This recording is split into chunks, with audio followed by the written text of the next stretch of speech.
All right, guys, we're going to get this kicked off here. It's just about 7 o'clock or a little bit after.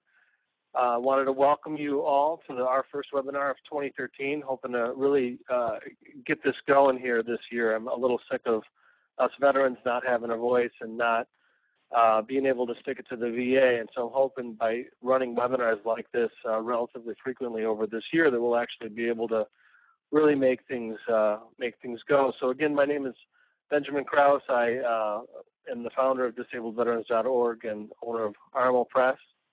We're hoping to, like I said, really get this rocking and rolling over the next year, 6 months, right after I finish the bar, so that we can start kicking ass into 2013. So today's webinar is going to be divided into two parts.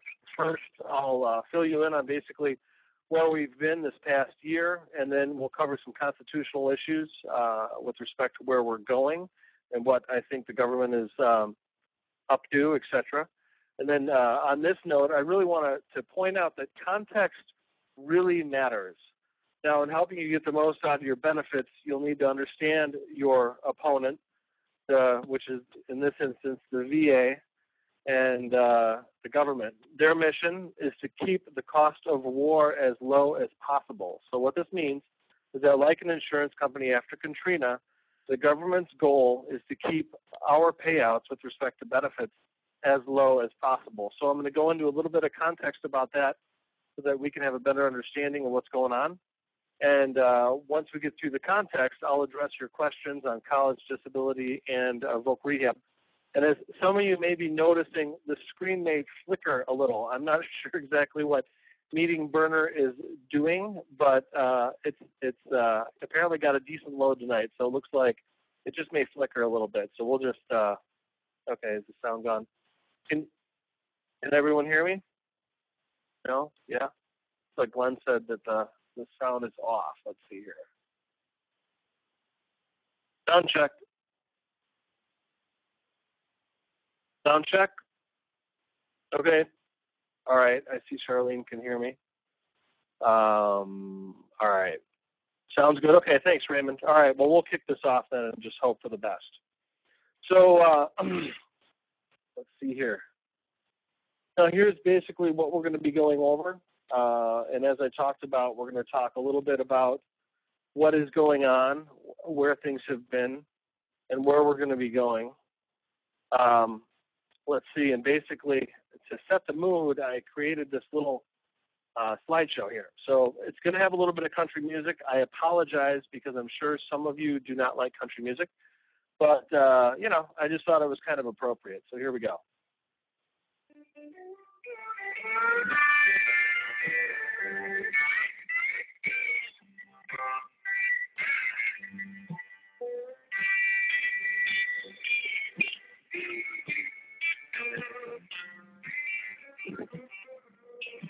All right, let me know if there's sound.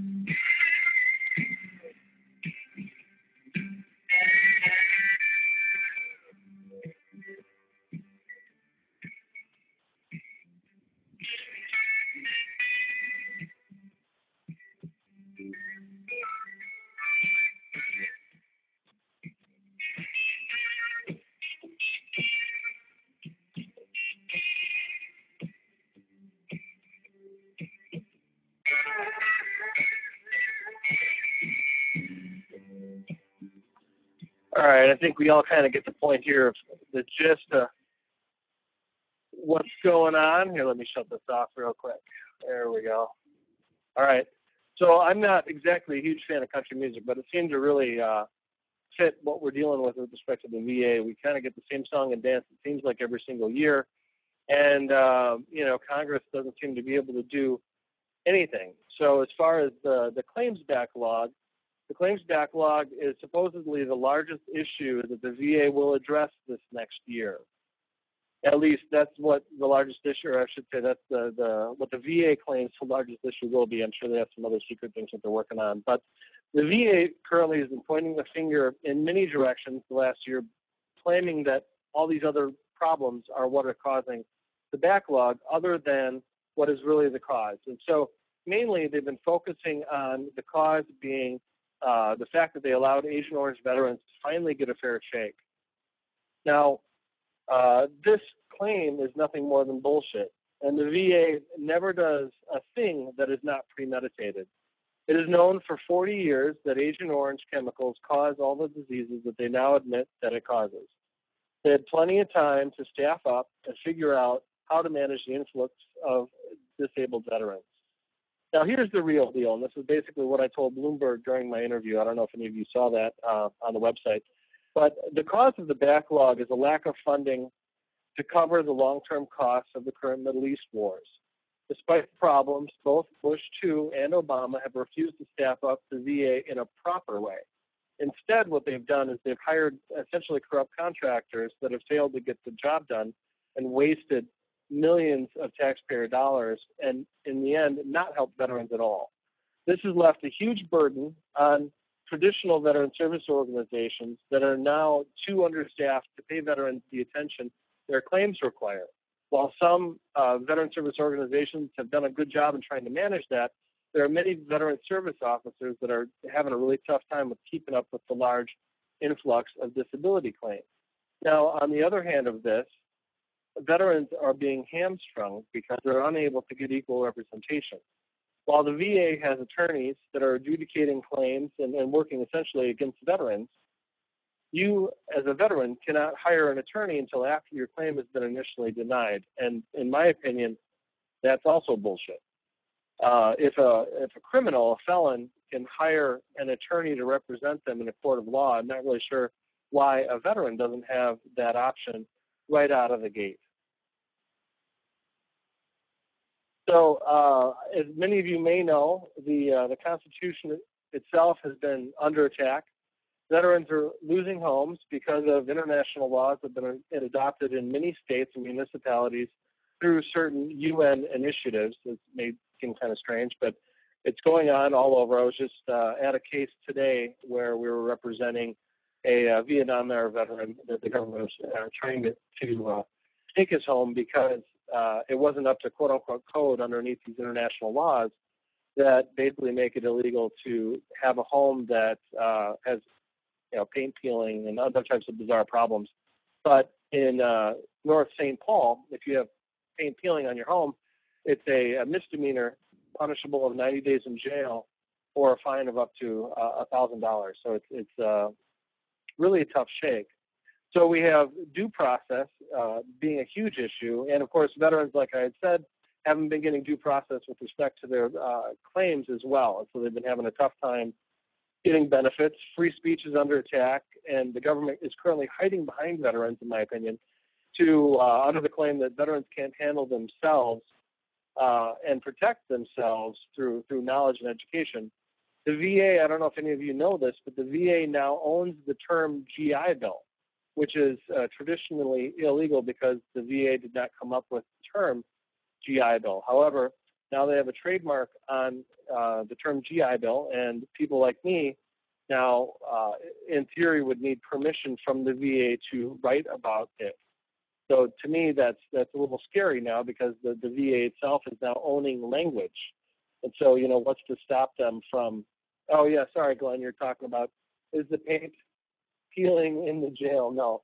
But it's peeling on this guy's house, and he's a disabled veteran with a bad shoulder, and the government wants to take his property to build low-income homes, and they're using international laws under the International Property Management Code, which is a complete farce generated through the UN, essentially, and it's been adopted here in Minneapolis and a lot of other municipalities all over the country. Terrifying stuff.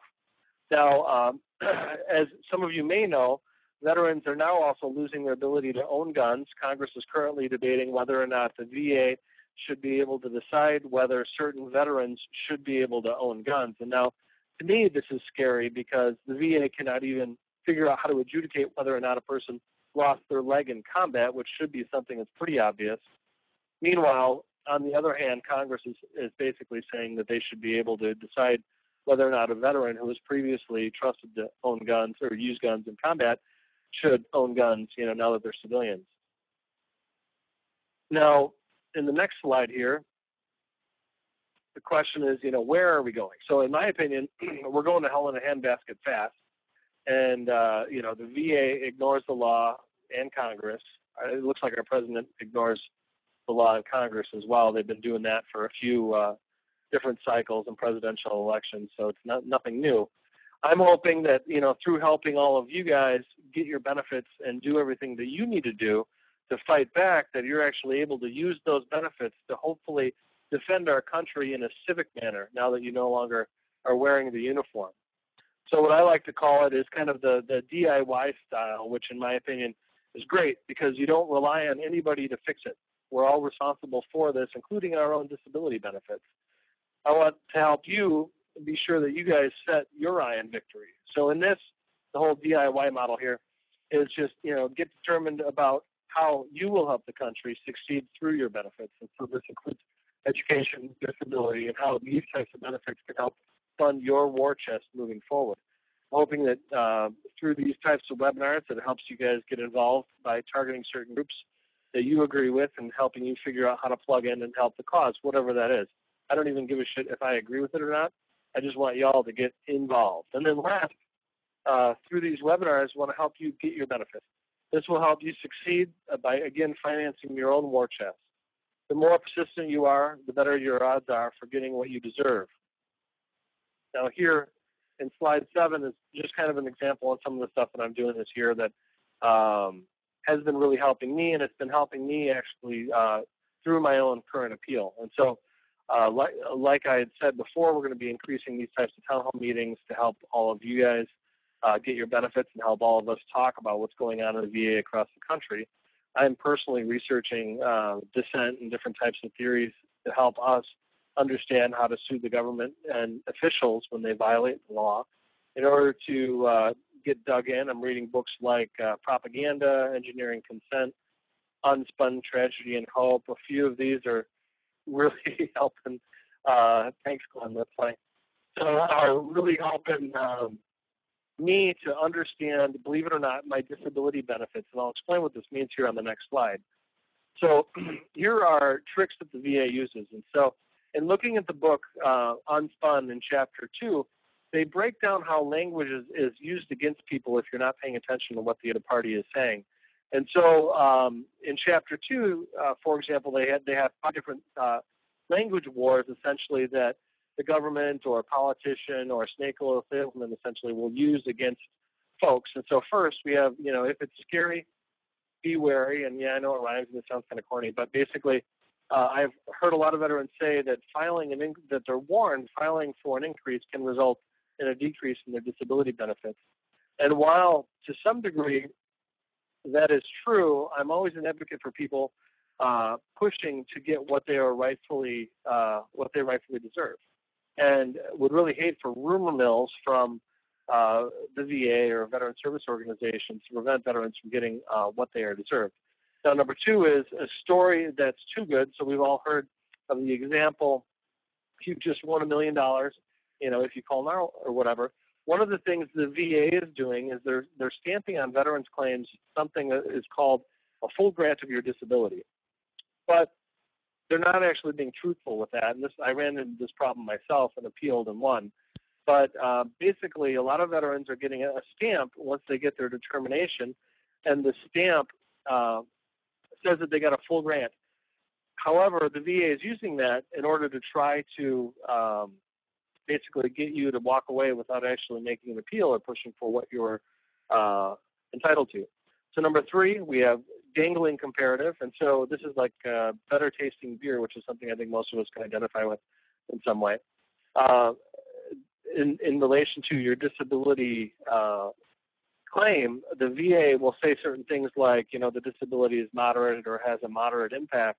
However, they don't really qualify what moderate means. And so a lot of veterans will get a disability claim and look at it, but without having any sort of comparison or qualifier next to the words, the VA, of course, won't define anything. So it can be very difficult for a veteran to know whether or not they were lowballed or whether or not they received a fair adjudication on their disability claim. Number 4 would be an example of the blame game. As I pointed out before, the VA has been basically pointing the finger in every direction except at itself as to why there is such a huge backlog. This is something that can also happen within your disability claim, because they will point at, as I list here, if you have condition X, you would receive a greater rating. However, sometimes the VA will ignore documentation that is in your disability claim, and unless you request a copy of your file via a Freedom of Information Act request, you won't know if they're actually basing their determination on the correct evidence. And then last, literary generalities. Now in this, I thought was kind of interesting, because in the book, they talk about all state, you're in good hands, but they don't really explain what that means. And with the VA's motto is to care for him who shall have borne the battle and for his widow and orphan. Of course, we've all heard stories about how the VA is not actually doing this, and even in their own motto, it's a very ambiguous use of the word care. So again, going back to my point with this, is that in reading books that are outside of the VA or disability claims, you're able to better understand how the VA is using language against you. And if you think the VA is not doing this, you're crazy, because they're doing this every day, because again, their goal is to keep the long-term cost of war as low as possible and to keep you from actually using your benefits. Like it or not, that's the truth. And so as far as questions go, we didn't have a lot of questions on college. And so I ended up just basically creating a couple, a couple points that I think are important. So in my opinion, when you're looking at college or voc school or really anything that is academic related, whether you're using the GI Bill or voc rehab or whatever you're using, it's always best to attend the best college that you can get into. And my reason for saying that is because the college name will always stay on your resume no matter what. And that college name can help you, access certain positions as far as with certain companies where maybe a company wouldn't recruit from state school, but they would recruit from Harvard, for example, or whatever. It's very important, because basically the most bang for your buck, and attend the best college that you can attend. Take classes that suit your strengths, and this is important because a lot of students don't realize that GPA matters. And even if you blow it a few times, you can still recover. It's not the end of the world. But try to always attend classes that suit your strengths. Let's see here. Raymond, you're asking a question. What if I take classes that aren't technically related to my major? I encourage that, because it'll help basically give you a rounded education. But yeah, I don't know. I would say to take it. Sometimes veteran, like voc rehab counselors, will discourage veterans from taking classes that aren't related to the major. But most universities require that you take classes that are at least general educational courses. So you should be okay, but whenever you sign up for voc rehab classes, just make sure that your voc rehab counselor signs off. Otherwise, you can get screwed.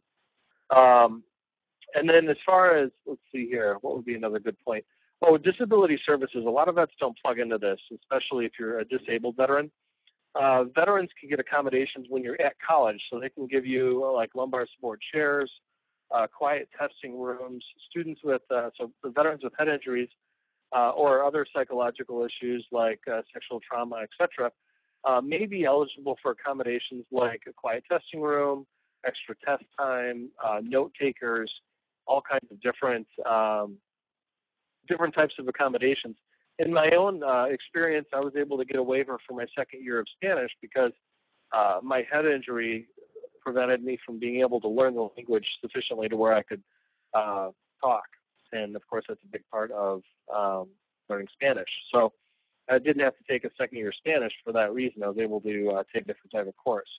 And additionally, if you have a disability, it's very possible now that you may qualify for certain benefits under the ADA. And so the Americans with Disabilities Act may keep you from basically being discriminated against by an employer or by the college or whatever it is. And again, I'm getting a lot of emails from veterans about, wanting to set their educational benefits aside for their kids.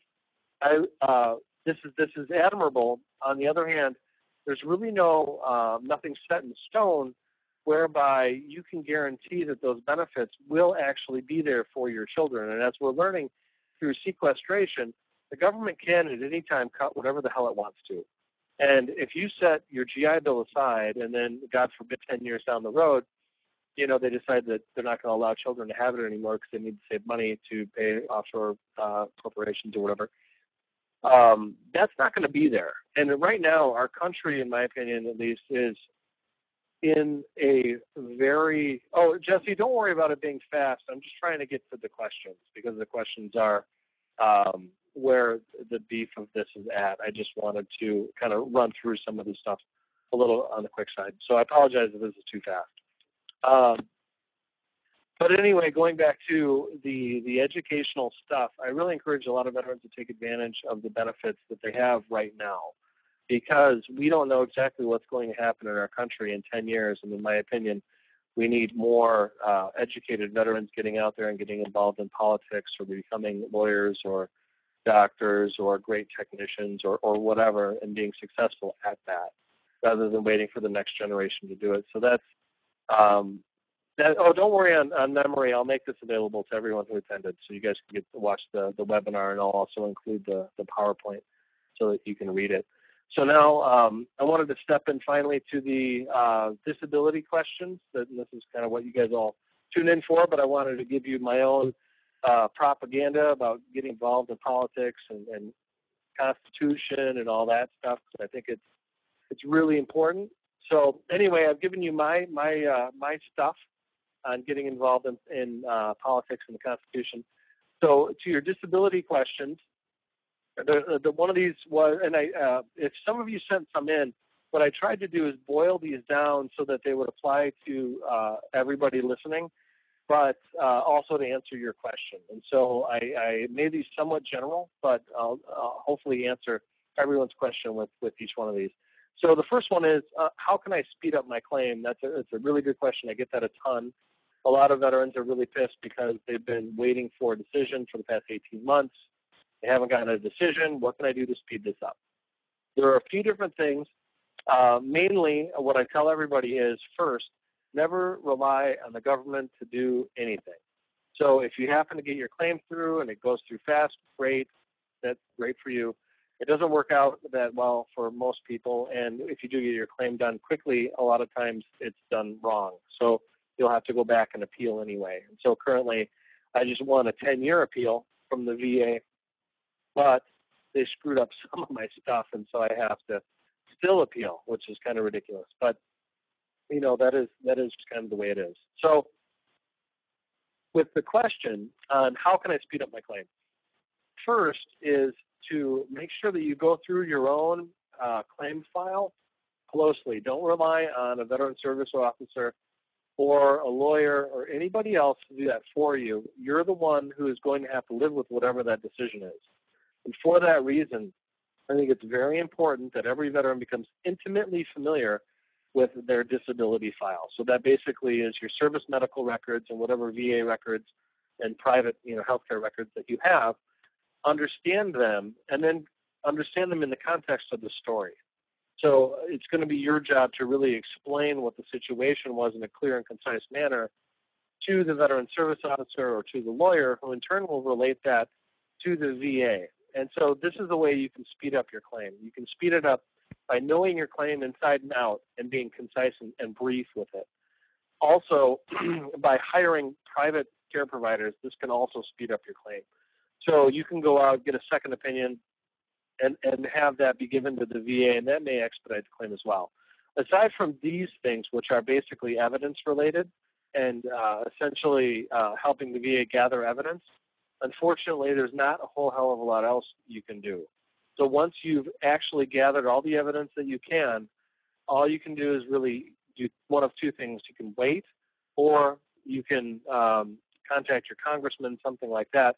But really, those folks aren't going to be able to do a whole hell of a lot either. So we're all kind of limited and at the grace of the VA, which is unfortunate but true.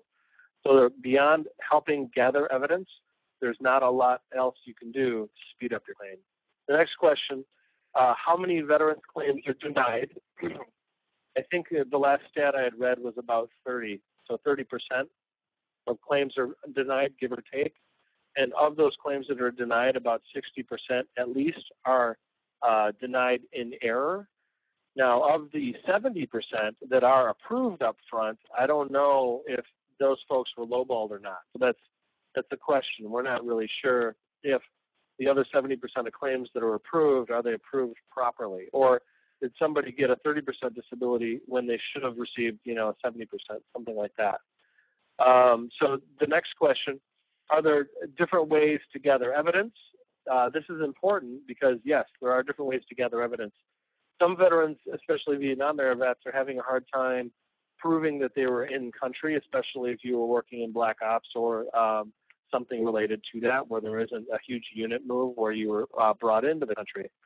So in instances like that, veterans are having some success in getting letters from family members that they had sent out while they were in country with, like, a Vietnam stamp on it or something like that, and or pictures or whatever it is.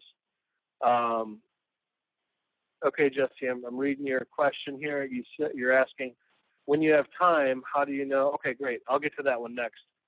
So, so as far as this goes, gathering evidence, think about it in the context of, how would I prove a murder? If I'm innocent, how do I prove that I'm innocent? And go through your own disability claim thinking about it from that perspective. So basically, you have to prove that you're innocent, which is in many ways how you have to deal with the VA, because you're basically denied until you can prove otherwise, even though that's not the way the system's supposed to work. So think about pictures with friends when you're in country. Think about weird medical evidence that might state that you were in country, communications, emails, phone calls, other types of things that might show that you were somewhere where the VA claims that you weren't. And that might be a good workaround. Another question is, how is Veterans for Common Sense, how's the suit impacting veterans' disability claims? So far, and I want to point out, I am no longer with Veterans for Common Sense. I did a one-year stint with them, and Patrick Bellin, who was formerly the executive director, finally stepped down, and so I went with him, and am now focusing back on the website again and finishing up law school now that I'm almost done with that. So the Veterans for Common Sense lawsuit, the Supreme Court is going to decide hopefully this week whether or not they're going to make a determination on the suit. The suit is supposed to force the VA to change their policies so that they treat PTSD and disability claims processing more quickly. I don't know if it's going to work, but even if it doesn't work, we've been able to, Veterans for Common Sense rather, has been able to really increase awareness publicly about the issues. And even if it doesn't work, in the big scheme of things, they're just one step closer to being able to sue the VA. And that's really our goal. Our goal is to be able to hold government officials accountable at all times. So now the next question is, why does a disability claim of 40% plus a 10% increase not equal 50%? So let's see here. So with respect to this question, the VA uses a type of compounding math. It's not logical, and I don't mean that to poke fun at the VA. It's not a logical thing. It was created for a different purpose. So if you have a 40% disability claim, what really matters is what went into that 40%. Because the VA does round up, you could have like a 35% compound disability claim that then at the end of the day becomes 40%. However, if I'm not mistaken, if you get another increase of 10%, that 10% will probably be added to 35%, which would really result in you getting 40% again. So just because you get an increase, it doesn't mean that you will also get an increase, unfortunately, in your overall disability rating. There's a compound rating chart that I can put back on my website to help you guys with the funny VA math. It's weird, and the VA is going to be changing it. So if you can imagine how the VA has completely fucked up everything to this point, they are changing it because, of course, it's not bad enough. So they're going to change everything here over the next couple of years, and hopefully that will supposedly be better for the government. I'm not really sure how it's going to work out. So the other question was from Jesse Walton. When you have time, okay, how do I know what service connection percentage I should receive? Okay, this is a really important question.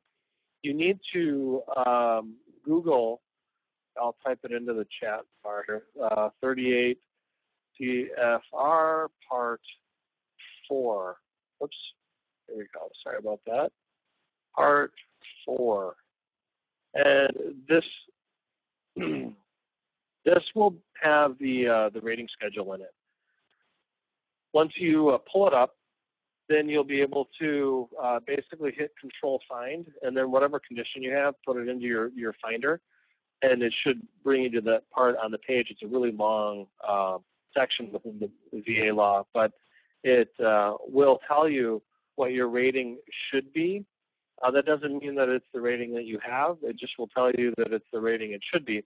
Then you take the individual ratings and you combine them in their compound disability chart. So it's maybe a little confusing at first, but once you do it a few times, like I've done it a bajillion times, it's not a big deal. But it just takes some time to get used to.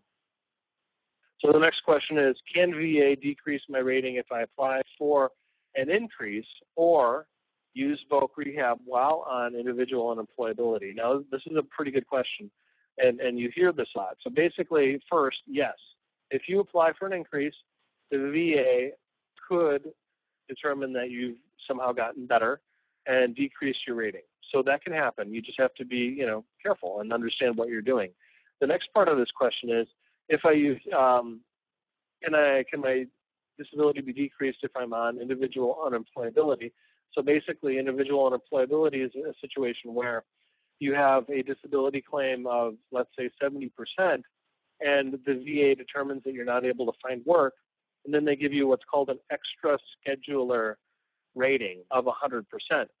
That rating is contingent on you never earning in 1 year, 1 calendar year, more than the amount of poverty rate in your area. And so basically, so long as you never earn more than $9,000 in a calendar year, hopefully you won't have to worry about losing individual unemployability. However, if you earn more than the poverty level in your situation, the VA will make you pay back that year's disability. So like, let's say, in December, you magically earn, more than the poverty rate. So let's say you earn an extra $1,000 more than you thought, and suddenly you're at, like, say, $12,000. Well, the VA will make you pay back all of the money that you received above your regular scheduler disability rating. So that means for somebody with 70% disability rating normally, which is, I think, about $1,200 a month, you will have to pay back, that would be $1,500 for every month that you received individual unemployability.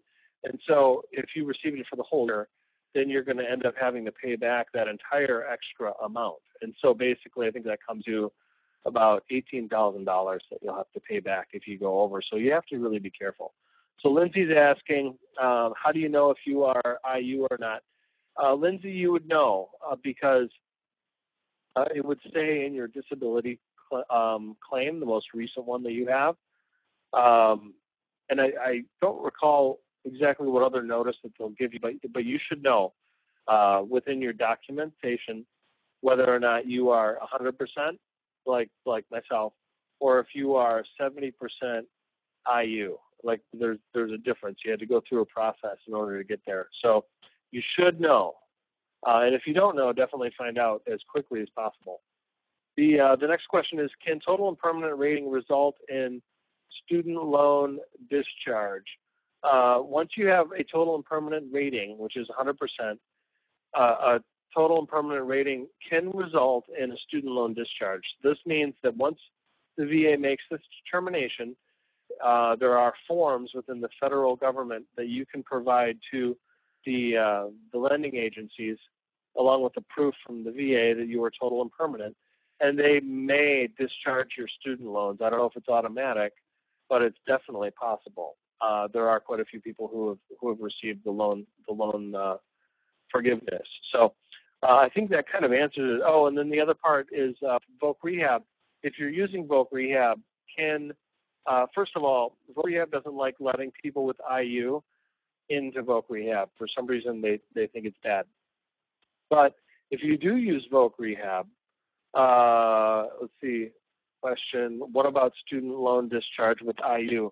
I don't believe that you can. Wait, no, I take it back. Yes, with IU, if you haven't been able to get work and it's documented with IU, which is basically saying individual unemployability, you can get a student loan discharge.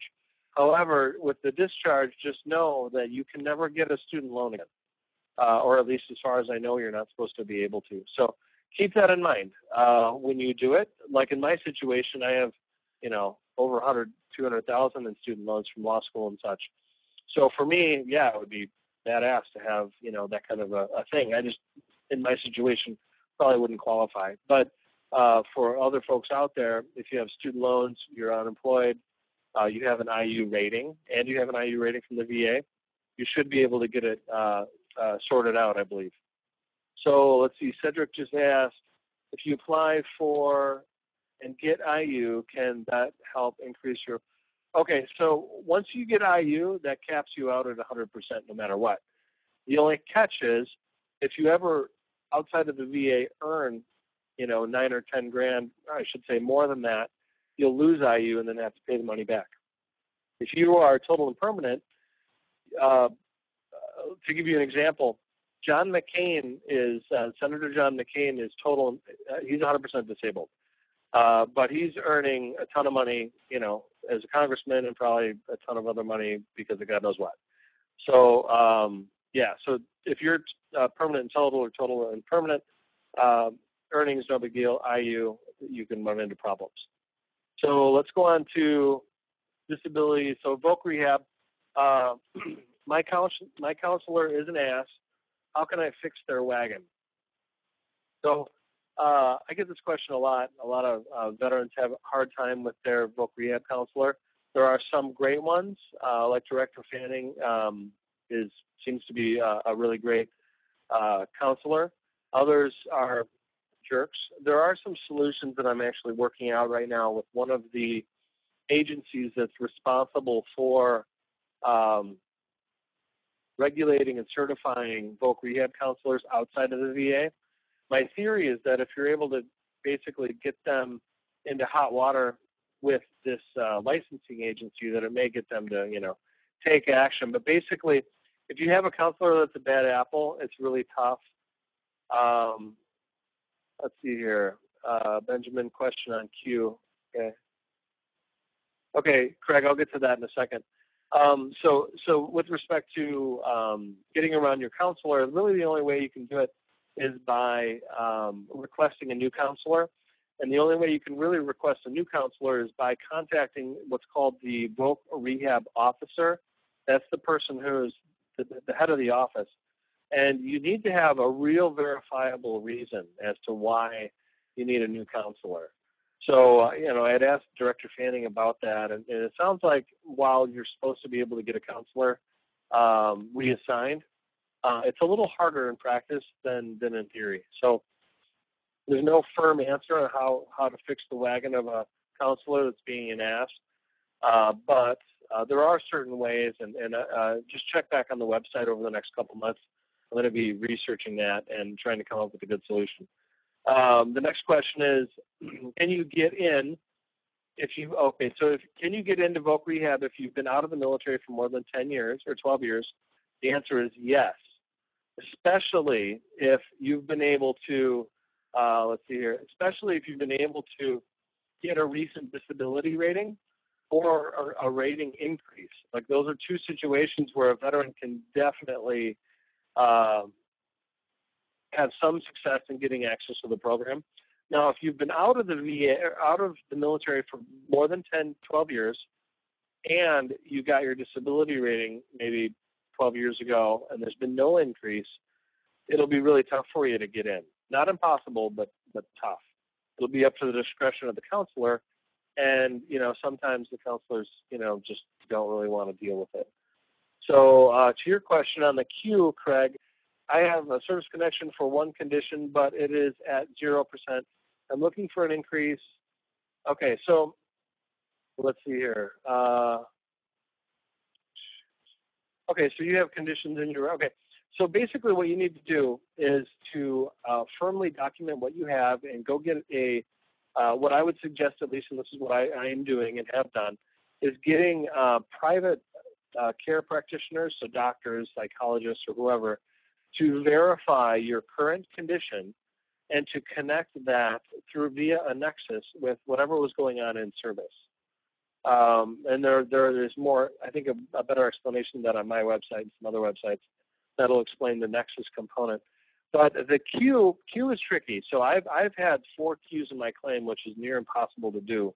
But because I was lucky enough to get the VA to put me through law school, that whole process has been really helpful. So I've been able to really pick apart my claim in a way that other veterans maybe wouldn't be able to because of a lack of legal training. But Qs are tough. It's a clear, unmistakable error, and the information, if I'm not mistaken, had to be available and before the VA at the time of the decision. And it has to be an error that basically no one in the right mind, having really looked at it, could make that determination. So while you may be able to get 60%, getting a Q going all the way back to the initial rating will be difficult, but not impossible. So just really look at where they made errors in their decision-making process. Look through appeals claims on the VA's website where the acronym Q has been used, and read how the Board of Appeals adjudicates those claims. That's what really helped me out, is reading how they make decisions. So the next question is, how long does the voc rehab process take? That's a tough question because it can take anywhere from immediate, so getting in and going through and getting into classes within, like, let's say 2 months. It could take, I know guys who fought with the system for 1.5 years, 2 years before getting in, or longer. So it really depends, and I think it's imperative when you go through that to try to make the best impression you can the first time around on your counselor, because it is very hard to get that counselor reassigned. So basically, trying to win them over with honey, even if they're dicks, is the best way to go about it. So Jesse asks, when should I apply for e-benefits for voc rehab, right away or after researching my yeah, and that's a good one too, Michael. Never take the first no as final. Exactly. I mean, it took, I had to appeal, I want to say twice, 2-3 times before I got them to agree to law school. And it took ABC doing a investigative piece on my particular claim to get them to finally rubber stamp my request for law school. So yeah, Mike's right. I mean, definitely do not take no for an answer. To Jesse's question, to get in for the first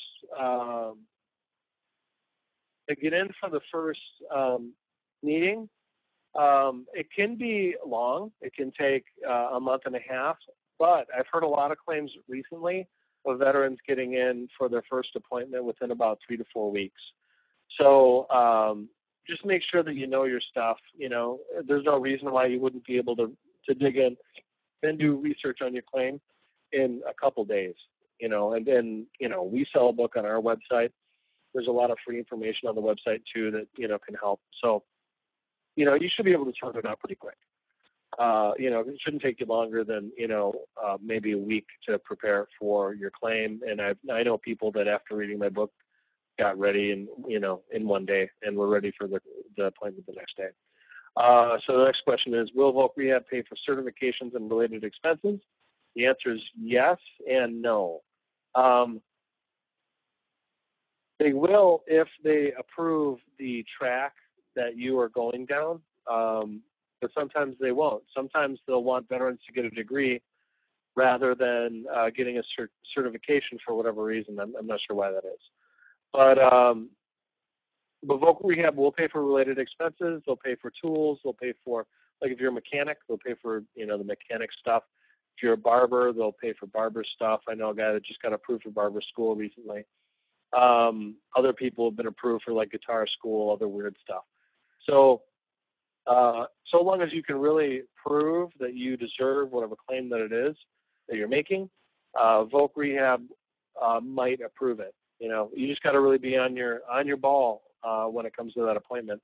and treat it like a sales pitch, in my opinion. So let's see here. Michael Fields, do you get a computer? Yes, I received a MacBook Pro, so 15-inch metal case computer. That's what I got because I have a head injury and was able to prove that I needed a operating system like Macintosh because of my memory condition. So I was able to get that sorted out. Let's see, Craig, Jesse. Let's see here. Sorry. Uh-oh, I got a bunch of things on here. Hang on, sorry. I can get up to, there were a couple questions I missed. The ebook. Oh, thanks, Jesse, for your purchase. I appreciate that a ton, as well as Craig. That's awesome that you guys got use out of that. Could I get Voc Rehab to pay for massage therapy? Oh, yeah, good question. Odds are, Cedric, that you wouldn't be able to bifurcate your plan, and I addressed this toward the bottom here, and I'll get to that in a second on the massage school. So going through the rest of these questions, let's see, I've been unemployed for 14 months, but have a degree. Am I eligible for Voc Rehab? The answer is it depends. Odds are if you've been unemployed for longer than a year, I've been told this by counselors, that you will be able to get into Voc Rehab even if you have a degree. I would say that it's important to be able to really prove that you're unable to find work, meaning that when you apply to jobs, make sure that you print out the documentation of the application and or the denial. So if you happen to get a rejection letter, make sure you print that out. If you can talk with a employment specialist, ask them to write out a little letter for you to show VA that you need certain extra skills to be employable, etc. Those are different things that I used in my own situation to get it sorted out. The next question is, will Voc Rehab pay for certain accommodative items like ergonomic chairs? The answer is yes. They paid for mine. Mine is a Herman Miller ergo something or other. I don't know. It looks like a human spine on the back, but it's a $1,000 chair, and it's awesome. It's been really helping out with my sciatica and other problems. So that answer, yes, they'll pay for ergonomic chairs. They'll pay for desks that raise and lower. They'll pay for extra, all kinds of stuff. As long as you can support it with evidence, you can usually get Voc Rehab to approve it, as long as you're not being ridiculous, of course. Let's see. Michael Fields. Let's see. Charlene says, I was approved, but then opt to use my post. Yeah, so on the post 9/11 GI Bill, you can be in Voc Rehab and get the stipend amount of the GI Bill, and that's an option for you. There's an advantage to doing that if you can get into a private school where the tuition is greater than the capped amount with the GI Bill. So, for example, if I want to go to Harvard or St. Scholastic or St. Kate's, or whatever, any of these private schools, they tend to be about $40,000 a year. The GI Bill only pays about $17,500, I think, or $20,000, something like that. So we know it doesn't cover the full amount. Voc Rehab will, and so, for example, in my law school right now at the University of Minnesota, it costs $45,000 a year plus books, plus all this other stuff. It's very expensive. Voc Rehab will cover that. Let's see. The question is, do you have to be in Voc Rehab to apply for chairs, desks? Yeah, the answer is yes, kind of. So you can get some of this stuff through the health side of the VA. It's a little harder to get at, though. They hold those purse strings pretty tight. I've been able to get an iPad from the regular VA. Oh wait, no, other people have. I got mine through Voc Rehab. I'm sorry, but the point is that there are a lot of options out there with respect to how to get additional things. You may be able to get stuff through your college. And so when I started law school, I was able to get them to provide an ergonomic chair for class. And so they did that, which is pretty great. The VA does give hearing aids and some other stuff, as far as I know, Larry. Now, Richard is asking if a vet has 100% P&T and applies for and is granted voc rehab and is accepted into the program, can that put their 100% rating at risk of being reduced? Usually the answer is no. And the reason I would say that, don't quote me at it, but, in my opinion, I think it's, in my opinion, with the disability rating at P&T, now, if you have, like, let's say 70% for PTSD, right? And in order to have a 70% rating for PTSD, you have to be considered certain things. Basically, it'll make, if you're 70%, it'll be hard for you to hold down work. You'll be irritable and all that stuff. If you end up going through voc rehab, you get a great job, you don't have problems holding down your job, your temper is under control, all that stuff, odds are your disability rating is going to go down. You'd probably go from a 70% to a 50 or 30%, and that could then obviously reduce your disability rating. However, if you have, like right now I'm 100%, but I'm not P&T, so I have to go back for a few other things that I'm kind of trying to deal with right now. If you're P&T, that might hold, and I would ask a veteran service officer about it, just to be on the safe side. My gut says probably not. You probably wouldn't have to worry about it being reduced by being in the program. So now, if you were IU, I would be concerned, and that would be tough, because then, of course, your disability rating is contingent on you being individually unemployable, and that could change once you're done with the program. So let's see. The next question: once approved for a training track, is it easy to change or do two tracks at the same time? So this goes back to the massage therapy question. And the fact is, with VA, is that it's really hard to change a training track once it's been approved. So once you have an approved track and you start it, very difficult to change. Not impossible, but it's difficult. Having said that, then it's further pretty tricky, obviously, to have two tracks going at the same time. And so for myself, what I'm trying to do is, now that I'm finishing law school, I want to go set up my own law firm, right? And in order to do that, well, I need things like a website. I need things like office equipment, et cetera. And I might be able to pull off the self-employment component. Not to say I will, but, I'm going to give it a shot just because that's in my nature. I like to push the boundaries. So anyway, but the point is, once you're approved of the training track, like the massage therapy school over the summer, would be really difficult to get them to approve. First, it takes them forever to approve stuff. And second, they could try to basically not give you the other program for the PhD and just say, well, we approved you for massage therapy, and now you are a massage therapist and you're employable as a massage therapist, something you're interested in, and fuck off, goodbye. So in my opinion, that's, what I think would probably happen. So let's see here.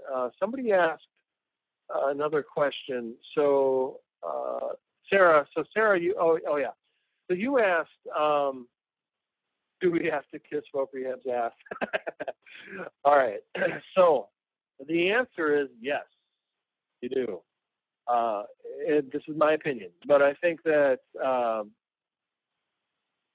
you really do need to kiss ass. It's just the sad nature of the beast. These people think that you're there to serve them, which is weird, but that's just the way it is. And they feel like you need to kiss their ass, and I hate it. But there's just nothing we can do about it right now. So until that part of the system changes and the ass kissing, you better pucker up. There's really just no way around it. So I'm sorry to say that, but I had to pucker up, and there were probably times when I wanted to choke out my counselor. But you just got to do that. It's just it's like sales. So just consider consider your interaction with Voc Rehab to be sales. Oh, nice, Craig. That's funny. But yeah, it's just the way it is. I wish it wasn't that way, but that's it. So Forrest asks, does Voc Rehab have a max payout per person? The answer is no and yes. So your local counselor will try to tell you that the maximum is $25,000, or that they're only required to put you into a public school and not a private school. And they'll say something like, oh, well, we can only, approve up to 25,000. That's bullshit. They can approve, over 100,000. I asked Ruth Fanning that directly, and she confirmed. So they've approved more than 100 grand for certain programs. And so anyone who says that they can't do it, they're lying. What they're probably saying is, this gets back to my point, guys, on language. So reading the book like Unspun, and I'll put up the links so you guys can check that kind of stuff out later. Like in Unspun, they talk about the use of language and how it's used to deceive. In my own situation, the Voc Rehab counselor adamantly said, well, Voc Rehab won't do this. What he was actually saying in my situation with law school is they don't want to. We can, but we choose not to. However, they're saying, well, we won't or we can't, and they're trying to trick us into just going away. So always keep in the back of your mind the context that basically means that the Voc Rehab counselor is trying to get you to go away.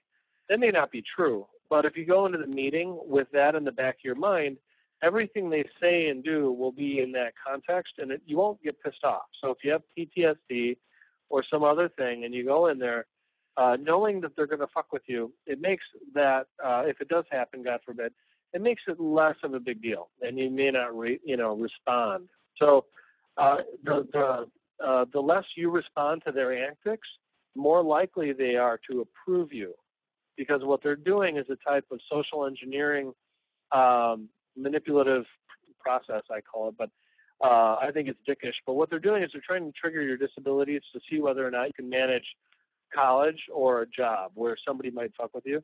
So they fuck with you to see how you might react. And unfortunately, that's just the way it is. So let's see here. Glenn asks, can you use VRAP program with Voc Rehab? So as far as I understand, the VRAP program is in Voc Rehab. So as far as that goes, you're in Voc Rehab, kind of, and you get, VRAP for 12 months, and they pay you at the amount of the GI Bill as far as your stipend, and then they cover your training, but they only cover training that is 1 year long, I think.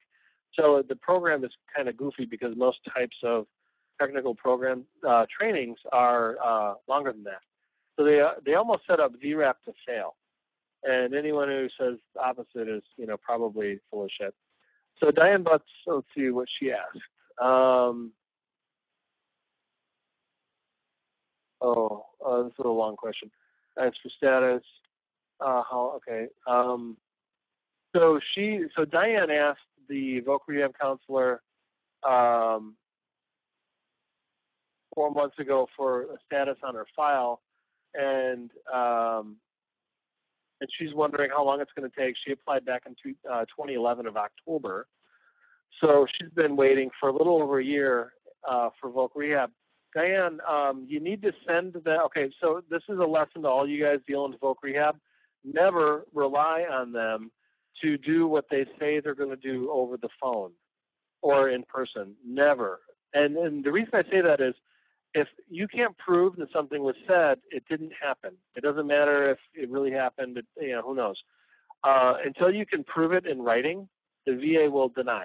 So just operate under that presumption that unless you get something written in stone, it didn't happen. So with Diane's question, Diane, you need to just write them a letter, send it certified mail with return receipt so you can prove that they got it. Yeah, there you go, Michael, exactly. And send that out. And then, then it's documented that they need to do something.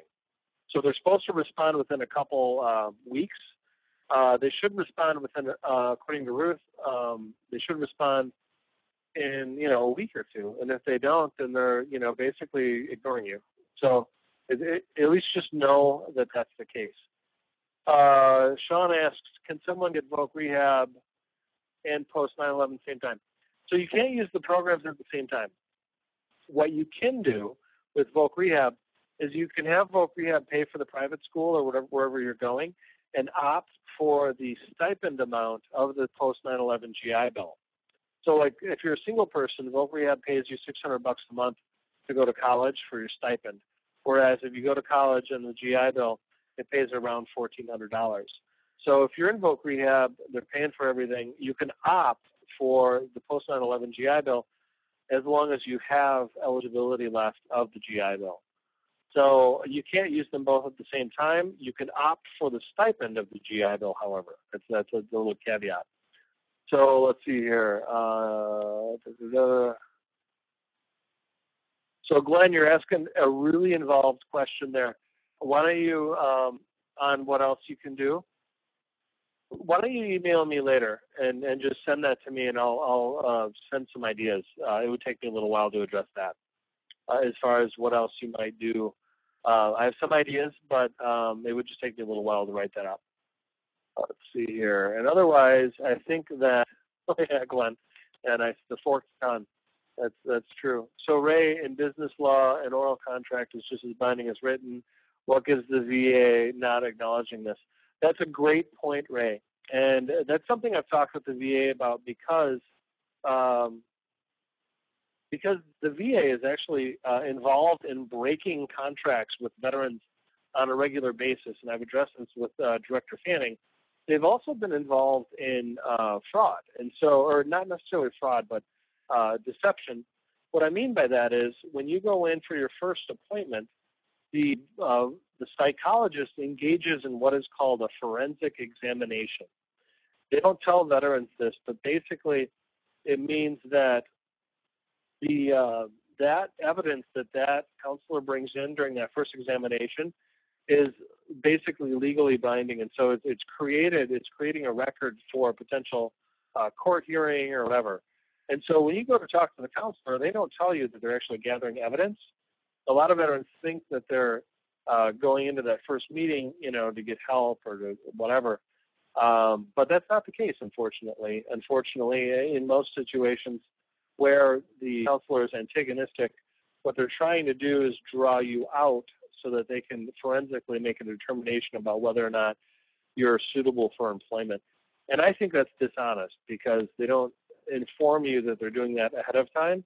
And instead, you go in there under the presumption that you have that you're developing a doctor-patient relationship, which is legally binding in another way, and that everything you say to the doctor is protected. But unfortunately, through the VA, they think that they can get around that, and that's one of the things on my agenda this year is to create a problem-solving tree so that if a veteran runs into that kind of problem where the VA counselor is screwing them, that you're able to, fight back. So Jesse asks, do you suggest we tape record conversations? I would say that in your state, you need to make a determination of whether or not it is legal to record conversations without the knowledge of the other party. There are many states that are single-party notice only, which means, like in Minnesota, if I go into the VA and I record the conversation, I don't need to notify them of a fucking thing. I can just hit record. I know that I'm recording. I don't need to give them notice. Other states, there are some states like Maryland that are dual-party or all-party states, and that means that you have to notify somebody else that you're recording them. But that's just the minority of states. It's not all states. So, if you can get away with it, man, I would, do that, So, yeah, Michael Fields, talking about private schools. Yeah, I actually started out at law school at a private school as well. And then I transferred over to Minnesota because that's where I have family. Let's see. So, Diane asks, if you are in receipt of Social Security disability insurance, will that affect approval or disapproval of Voc Rehab benefits? He said it appears you are trying to get money to live off.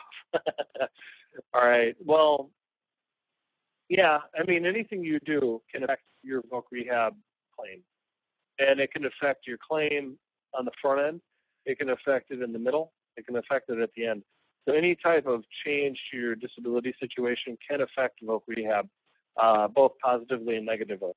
What you're kind of asking is, sounds like he's just trying to get you to go away. So if you could get Social Security disability insurance, my guess would be that the counselor is probably just saying, no, get the fuck out of my face, leave me alone. And, in situations like that, it's up to the veteran to persist and to not give up. That's what I would say there. Let's see what else. So I don't really see any other questions, guys. So I think we pretty well covered everything. What about, Cedric asked, what about moving programs like Atlanta, Michigan? Okay.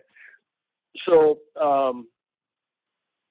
with respect to Cedric's question on moving, it's difficult to move before you start a training program. It's easy to move. It's easy to move once you're in the program, or easier. So in my situation, for example, I was in law school and then transferred during my second year to live by family, because this is where I decided I would practice law. So I was able to move because I was in the program and they couldn't kick me out, or at least it would be harder to kick me out at that point. Now, if I had not started the training program, it can be tricky. They're not supposed to be able to kick you out once you've been approved for something, even if you haven't started the training. That doesn't mean they don't try. And I found appeals cases where veterans successfully appealed a determination that they should not receive voc rehab after they were already approved, and then moved. So it's tricky, but they're not supposed to be able to screw you like that. Now, they probably won't. They don't pay for your move. That's one thing some veterans ask. Will they pay for it? The answer is usually no. That doesn't mean they won't, but they usually won't. So I think that's about it. Oh, Michael asks, do you have any knowledge with independent living, voc rehab? There's somebody on here, Liz Butler has a lot of experience with that program. The problem with that program is that independent living is kind of an enigma. They don't really want veterans to use it, even though it's there. And I've talked with Director Fanning about that, and just to point out to all of you guys, the VA is kind of steering clear of me right now because they know that I'm investigating them, and they know that that there have been some other issues where the VA has made threats toward me, VA employees, and VA OIG started investigating that stuff. So VA employees don't talk to me anymore, at least right now. So I'm trying to fix that, but whatever, fuck them. They don't want to play ball, then that's fine. So Jesse Walton, yeah, that's funny.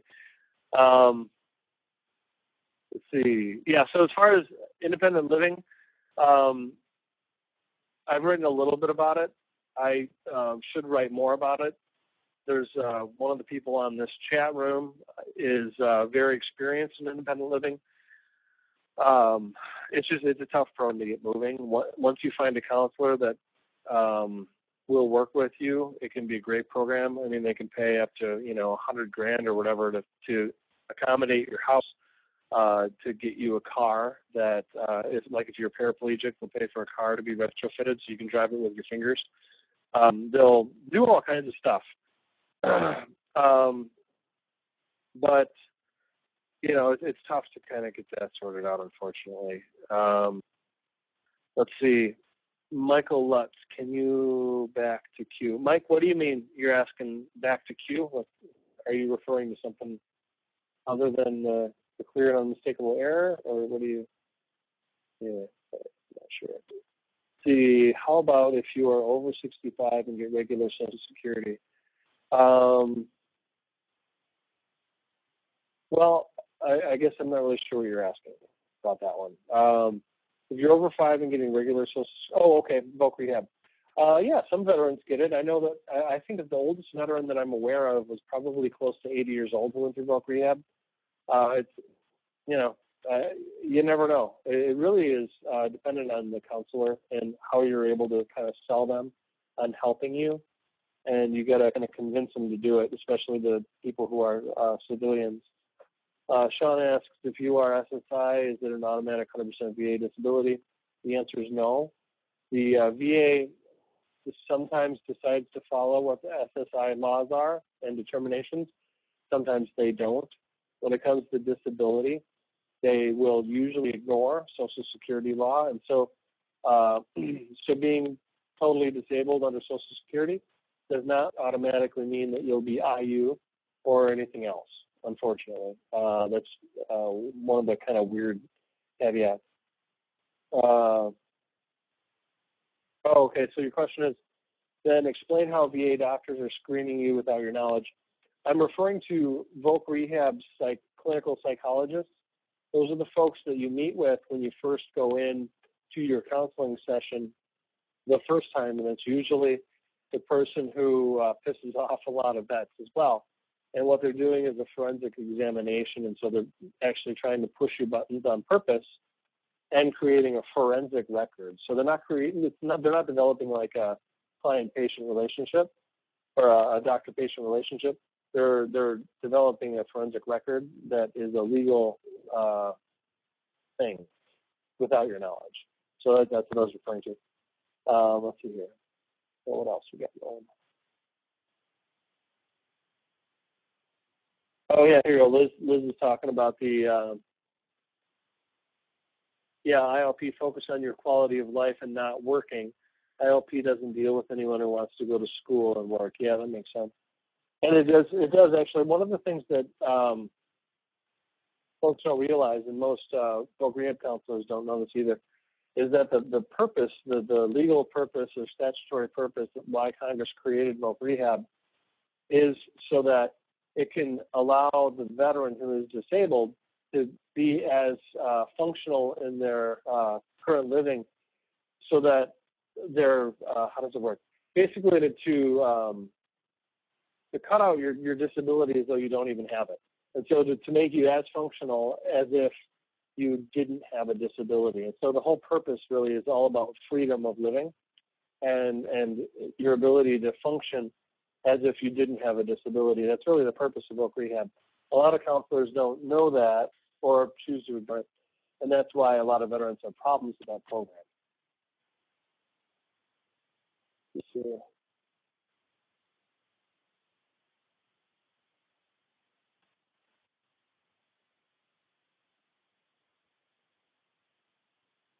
Wow, 7 years.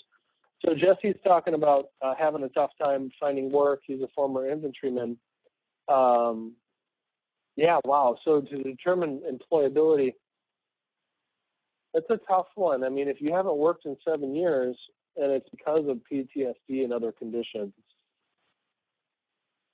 that to me is, obviously unemployable. Here's the issue with this, though.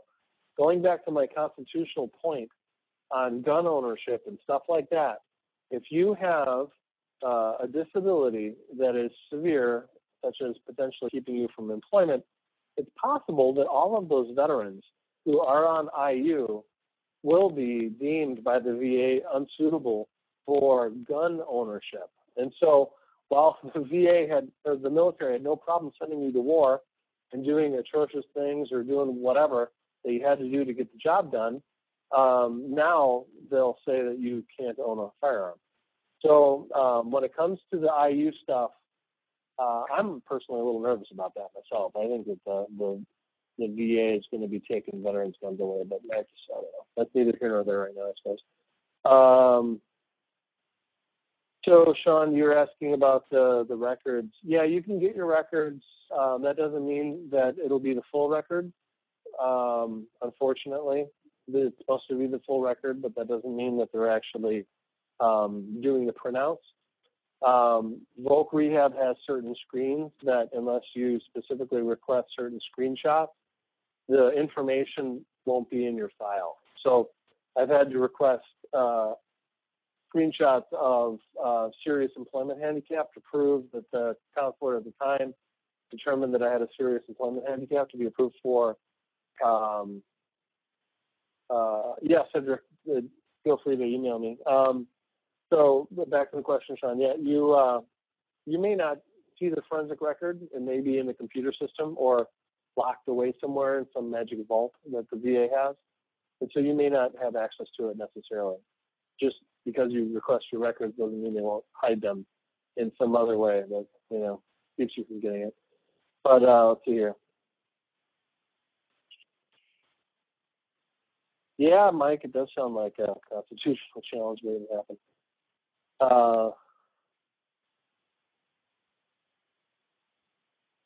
Yeah, good point, Liz, on the IU stuff. I was mainly referring to veterans with PTSD and IU as far as the gun ownership. But yeah, you're right. I mean, you could be IU because of a back injury or something like that, and that's generally going to be different. So anyway, I think that we pretty well covered it. I need to go eat dinner. So it sounds like probably a bunch of you guys have to as well since it's late. But anyway, well, thank you all for tuning in, and look forward to doing these more often this year. Hopefully I'll get a system set up that doesn't blink with an error all the time. But aside from that, thank you all, and I look forward to touching base. Feel free to email me. I was able to fix my email tonight. So just send me an email. All right. Take care, guys. Oh, are you sending out? Yeah, I'll send out an email to all the people who showed up. I should be able to pull down a list of that, and I'll send copies to you guys. All right. Take care.